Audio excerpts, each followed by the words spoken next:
It has been months since Galaxy Watch 4 was announced, and Google Assistant was to arrive soon after.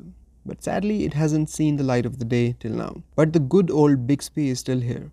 And over time, in the background, in the shadows of its misfortune of being the lesser known and lesser acknowledged AI assistant, Samsung has been tweaking it and improving it quite a bit. So the question arises, do we really need Google Assistant after all, or is Bixby enough? For the last 6 months, I've been using Galaxy Watch 4 non-stop, and I have come to use Bixby a lot in this time period. And it seems to work just fine, understands the commands accurately, and responds adequately within its limits. The major difference between Google Assistant and Bixby is that the former has the power of Google behind it, and can answer your search queries, make jokes, sing songs, and can converse much like a real person. Bixby, on the other hand, is more like Dobby the elf, working in your house. It will turn on the timer when asked, send messages and make calls when requested, turn on or off several watch features when needed. Anything you want to do within the confines of the watch functions, Bixby can do it for you and make your experience hands-free. What it will not do, however, is answer your general knowledge questions, make jokes, or converse like a real person. It will not magically bring up your flight details because it won't be going through your emails. One improvement that I have noticed in Bixby, however,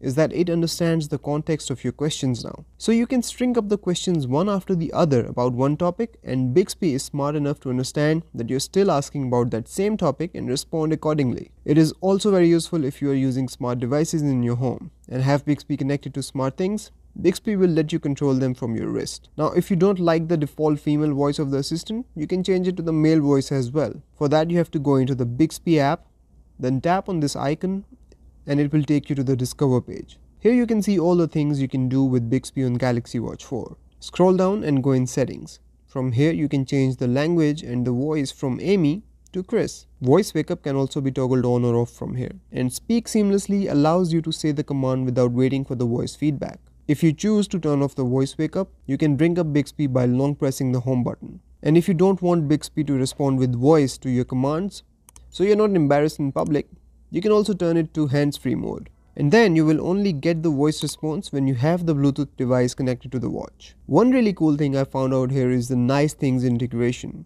Basically, you can use some of these commands to make Bixby tell you a quote, something inspirational, or fun facts. It is not something that can replace Google Assistant, but still makes using Bixby fun at times. But first you need to add this capsule to Bixby on your Galaxy Watch 4. Another really handy feature is Bixby Translation. Like, I live in Canada and sometimes I need to find out how to say something in French. I can just ask Bixby to translate that into French and make my life easy. So coming back to the original question, do we really need Google Assistant, or is Bixby enough? Well, looking at how Bixby has evolved over time and gotten smarter, in that it can now understand context and control most of the watch features hands-free, I think having Google Assistant would be nice. But in no way does it affect my day-to-day use of Galaxy Watch 4, because Bixby does what it is supposed to do brilliantly. So that's about it from this video, guys. I would like to hear your views. If you have been using Bixby on your Galaxy watches, let me know in the comments below.